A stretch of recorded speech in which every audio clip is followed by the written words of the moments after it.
year is 2007, and I'm 25 years old.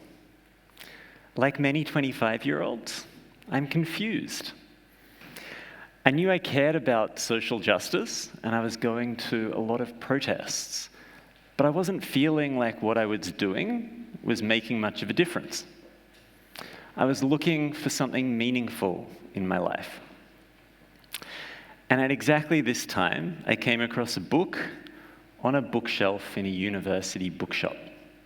I don't know why I picked it up, but it changed my life. It was called We Make the Road by Walking, by two famous educators from the 20th century, Paulo Freire and Miles Horton. In it, these two passionate educators describe education as a process of empowering learners to have agency in the world. If I teach you to read, the way that I teach it matters. I can tell you that reading is going to allow you to be a part of society. This is reading so that you're able to conform. Or I can show you that reading can give you power in the world to do things that matter to you. This is reading as a skill for freedom rather than conformity. The book is called We Make the Road by Walking because education is a project that's messy and communal and involves the hard work of dealing with local realities. This was something that I felt like I could believe in. And my own schooling experiences had been all about learning to conform. So this felt kind of radical to me. The trouble is, in the conversations that we have around schools at the moment, we rarely talk about this kind of fundamental idea. If you pick up a newspaper, what you're likely to see are stories about how we need more direct instruction in education, or polarized debates about literacy, or worst of all, unfairly blaming teachers. Sometimes it feels less like we're making the road by walking so much as running around in circles in a field. Lots of conversation, but not much in the way of fundamental change taking place. We send our children to school for something like 13 years. So as a society, we are very invested in schooling. Yet we rarely ask these fundamental questions of, why do we send children to school? What is the goal of sending a child to school for 13 years? From my own 15 years of research, I would like to answer this question by saying the goal of schooling is to produce brilliant designers. This is something that can empower teachers and permit the necessary change that we need in school systems. Let me explain. So, there's an idea in education called 21st century skills. You might be familiar with it. In the 20th century, schools were focused on knowing things, like mathematical formulas or historical facts. But in the 21st century, where we've got all of humanity's knowledge available at the click of a button, it matters far more what you're able to do in the world with the knowledge that you have. What Horton or Freire might call having agency in the world. And the idea with 21st century skills is to name 4 of these capabilities that just happen to start with the letter C. So we want schools to produce adults who are able to think creatively, to use their faculties for critical thinking, to be able to collaborate well with others, and who are able to communicate effectively. People have been talking about 21st century skills since last century, and they're widely accepted. In Australia, they're a part of our national curriculum as general capabilities, and they're used all around the world. But they haven't led to the kind of radical change that we would expect if we took these 21st century skills seriously. When I talk about schools producing brilliant designers, I'm using that as shorthand for producing adults who have brilliant capabilities in these 21st century skills. When I talk about design, people often get confused and start thinking about professionals like architects or web designers. But the truth is, everybody is a designer. We all use design thinking when we imagine a preferred situation and enact it, or share ideas for how to with others. I've taught design in universities for over 10 years, and these 4 capabilities are precisely the hallmarks of a good designer. If, like me, you think education is about producing adults who can flourish in the world, then having a generation of brilliant designers is a great idea. These are going to be people who are able to respond to whatever reality they find themselves in. And that's particularly important in these times where we've got things like climate change or the advent of AI. The key to producing brilliant designers is giving teachers the freedom and skills to model 21st century skills. So I had the privilege of being part of a team that wrote a widely used design syllabus. And students who took this subject spent their final 2 years of schooling learning all about how to think creatively, use critical thinking, collaborate, and communicate, these being the skills that designers need. But at the end of their 2 years of study, how do you think they were assessed?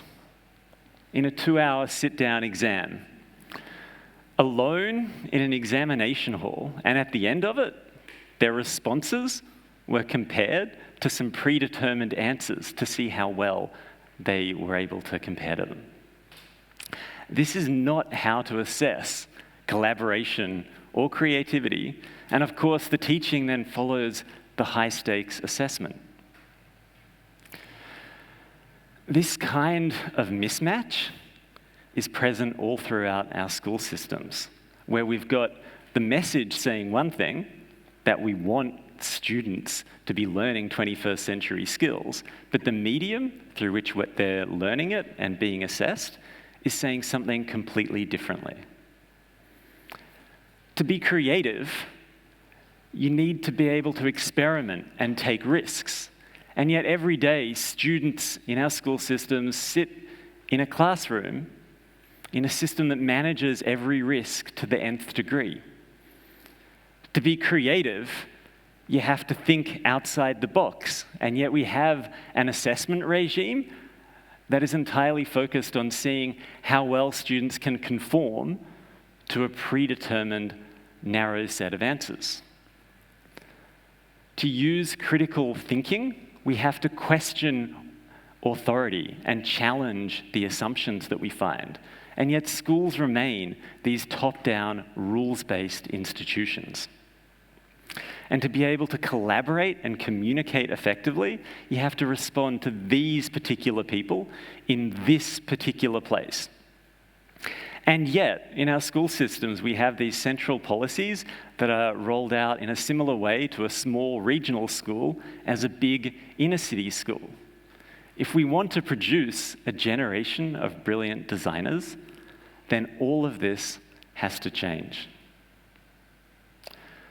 Imagine if our school systems focused on giving teachers the skills and the freedoms that they need to model and teach 21st century skills.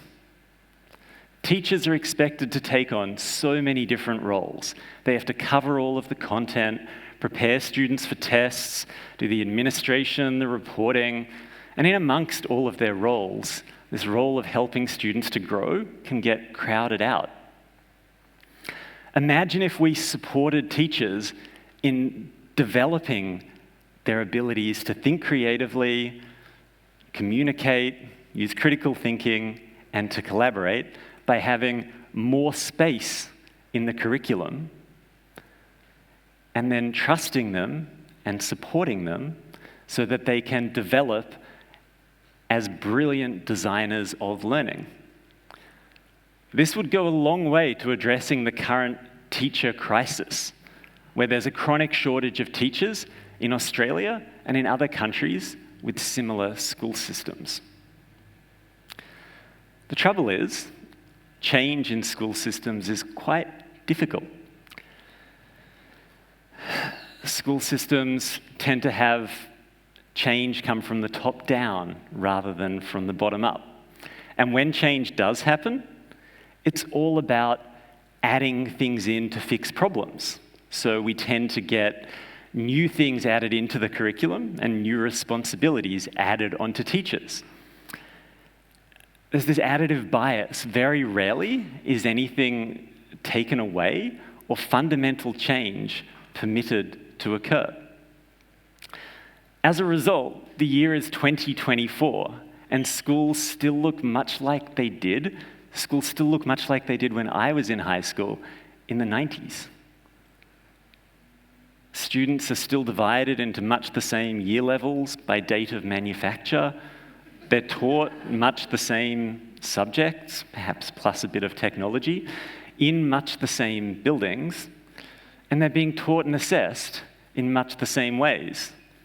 The year is 2024. We're a quarter of the way through the 21st century, and these 21st century skills still feel like a retrofit into the schooling system that we already had. Some schools are doing great experiments with project-based learning, but in general, it feels like we've got a 20th century school system trying to teach 21st century skills. School systems are big, complicated beasts, and it sometimes feels like we're stuck on this fixed path of each generation receiving much the same education that their parents received. We need to start making the road again by doing the walking. That starts by giving teachers the permission and support to model and teach 21st century skills. To get that, we need to have a designerly education system that empowers people to respond to contradictions when they find them. To get that, we need to change the conversation that we as a society have around education, changing the conversation through people like you and I getting involved in that discussion. They say that societies get the schools they deserve. And in our society, the conversation is about minimizing risk, improving literacy, and improving STEM outcomes. That's science, technology, engineering, and maths. These are important goals, but they're not sufficient. They're not worthy of a 21st century education. If we're going to get fundamental change in the school system, what we need is a clear message that cuts through and reframes the problem in a way that students, teachers, school leaders, and policymakers can all agree on. This will work. A goal of producing a generation of brilliant designers.